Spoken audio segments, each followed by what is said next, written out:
So we're continuing to talk and think about karma. And today we had talked a little bit in the past about the results of karma, but I wanted to go more into that a little specifically so we can kind of really look at the situations that we find ourselves in and that we see people in and our environment and things like that. So we'll just touch on this briefly, and then which are the results of karma, which we had said that there are three main results that happen when all the causes of a karma are complete. There was the ripening result, which was the kind of rebirth that we would take. And then there were these hard to say names, causally concordant results. One that is the experiential, meaning that we're going to experience what we make other people's experience. And the other is the behavioral one, which is this tendency to do the action again, the habit. And then the last was the environmental result. So for two of those, we kind of already know what's going to happen. The tendency to do the thing again, we know. And the rebirth, we know. But the other two are things that the Buddha spoke about and were compiled, and those are the experiential result, the concordant experiential result, and then the environmental result. So I wanted to just touch on some of these, like maybe people are familiar with this, that when in a previous life, maybe you've killed someone, one way that can ripen then is in a short life. And that we see all the time. People live from an hour to a day to a week to a year to, just everything like that happens. And also the environmental result could be in a place with war and strife and where the food and medicine aren't very potent.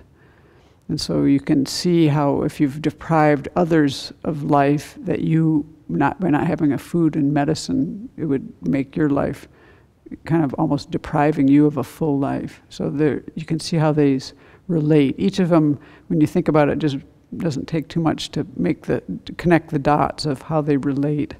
Stealing, what you can tend to experience then is poverty, or people having a lack of material possessions.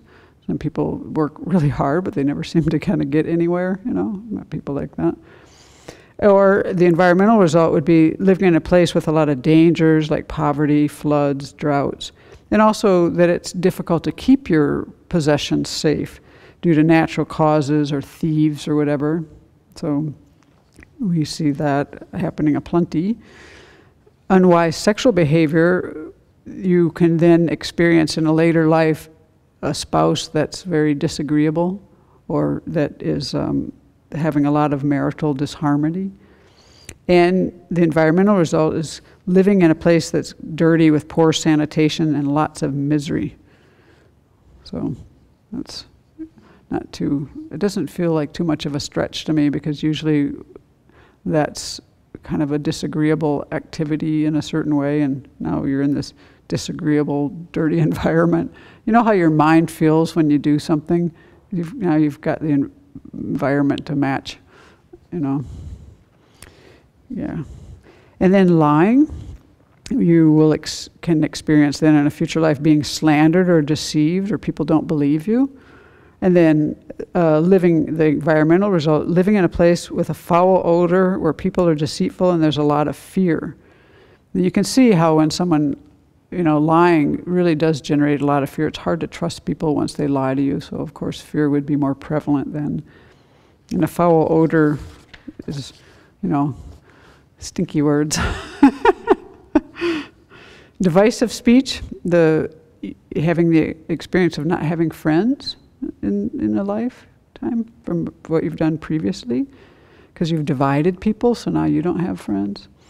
And then living in a place where it's bumpy and uneven, so travel is difficult, so things are divided, can't get anywhere, Harsh speech is if you find yourself getting abused or put down or criticized or insulted. You can just imagine that you might have done this in the past. It's probably not even this life. And the environmental result is living in a barren and dry place and inhabited by uncooperative people with thorns and sharp stones and things like that. So it's just kind of kind of a drag to be in places like that. You know, things are always sharp and bugging you, and you know, imagine trying to walk outside with that kind of a environment. Okay, and then idle talk, which is one we're going to come back to in the future, one of these BBCs. What we can experience in this, you know, when we experience like people not valuing what we say or not listening to us, that's considered to be a result of idle talk in the past. And so the environment can be like living in a drab place with an unbalanced climate, so that the fruit isn't ripening at time, things are drying up. So, yeah. Coveting is to have, when you experience a lot of intense desire and craving, that's from having created the causes in the past. And then the environmental result is small crops. The environment constantly deteriorates. So it's just like not enough, not enough. Maliciousness, if you find in your mind maybe unexplained fear, or even explained, you know, these are things that, you know, you could understand them, but you might not understand fully. Suspicion, paranoia. Oh, actually, having a lot of hatred is the main one, but Venerable Chodron, this was her take on it, that she thought that if people that experience a lot of paranoia, fear, suspicion, and lack of trust, that was, I think, her idea. And then the environment would be a place with like epidemics and disputes, dangerous animals, kind of basically a dangerous place. Well, that makes all kinds of sense. And then the last one is the wrong views. And so what I think the texts say is experiencing being deeply ignorant. And Venerable Chodron had mentioned maybe this could be the cause of some disabilities, you know, ripening from previous lives. Or being intelligent in general, but ignorant in a Dharma way. Because there's people who have lots of intelligence, but the Dharma is like just out to lunch for them. You know, it doesn't make any sense, very confusing and cloudy. And then the environmental result is a place with few crops, you lack a home, and you lack a protector. So you're really kind of homeless, you know, no protection. Wrong views, yeah. And so that, you know, then takes us to, of course, we don't want to experience these things, so just to remind people that when these are created from actions that we've done in the past, but the future hasn't come yet, and it's not predetermined, so just remember that this is why we do purification with the four opponent powers, because we don't want to experience these things. And even if things are going well for you now, you have to kind of consider that you're like using up your bank account in a sense. You have a lot of baggage in the past. You have a lot of virtuous actions in the past. You have a lot of non-virtuous actions in the past. So if you're in a place where, you know, everything's going quite well for you, it's not really advised to take it for granted, because everything's impermanent. It's going to end. You have to keep creating causes.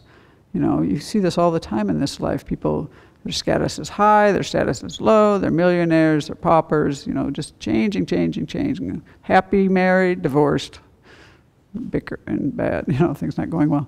So really the way you can think about this is, in all situations, we don't know what we've really done in the past, so we need to be doing purification because we don't want to suffer. So you just assume in your previous beginningless lives that you could have done about anything, and of course purify the things that are, you know, most prevalent and vivid for you, but know that we want to purify all of our previous negative actions. So then we're going to just go forward a little bit here today onto this, just some really short things of like, what happens when you use these four opponent powers, like in destroying karma? Like, it's described that first we actually diminish the power of the result. So that means that the strength and duration of the result would be less. And then eventually it's thoroughly reduced so that even a smaller result would happen. And then it's actually consumed. So the result can't happen at all. So you know, as we continue to do purification, we're kind of like taking the potency out of these seeds, so to speak, because we're giving them fewer and fewer conditions to ripen, and they're going to ripen in smaller ways and all that. And then there's the question of, well, which karma ripens sooner? And they have descriptions of first the heavy ones, and we've talked about that last time, what makes something a powerful one. So those ripen sooner. And the next is the one that's most proximate in time, they say, the most recent. Then the accustomed, which are repeated actions. And lastly, there's one called the actions done before. And I don't know exactly what that means. It wasn't really well described in what I read. And I just assume others, take it as others. So then when these ripen, there's kind of two basic ways to think of this, and we'll close with this today. When we've done any of these actions like divisive speech, harsh speech, any of these 10 destructive actions and others, those are just the basic categories that the Buddha laid out because they covered so many aspects of our lives. When we do those with complete fulfilling all the branches, then that throws another rebirth. So that's called propelling or throwing or projecting karma. And so that's like, you can think of it as projecting this seed forward into what's actually going to be your rebirth in the future. And this would either be in one of the various realms that's described in Buddhist, like the hell realms, the preta realms, the animal realm, the human realm, devas, and those are with bodies, but then there's also the formless realms and things like that. And then there's also what's called the completing karma, and that's karma that kind of more describes what kind of attributes that life has. So you've got your throwing karma that kind of determines the realm, but then what's your situation in that life? Because both of these kinds of karmas are coming into every life. So the completing karma is kind of like the specific attributes or experiences that happen in that particular life. And so for these completing karmas, it doesn't have to be a complete action. So a lot of the actions that we do are incomplete. They don't have all the branches fulfilled. They will then kind of like determine the situations of our lives. So for example, our wonderful cats had poor, their throwing karma is into the animal realm. That's a lower realm. That's the realm of suffering. Animals eating each other and being used as, beasts of burden and all that. But they have fantastic completing karma situations. They're like well-fed, we love them, we pamper them, they're like running the roost, they're warm, they're taken care of, they're fed. So their completing karma is quite good, And then the other can happen where you have like your throwing karma gets you into a human life, but then you're living in poverty, you don't have, great circumstances. So all of these things happen. And so the whole real point of this is to help us to have a broader understanding of our experience, to slowly develop conviction and, really think about this and have it try to explain things in your world. And then really take hold of our lives and realize that we're not like under a being's power, that we're creating our experience, right? So we want to create the causes for happiness. So, this really takes us completely out of a victim mentality. There's nowhere else to point the finger. And so that's good. That puts us in the driver's seat for our future. So we can determine that. So a little bit more next time.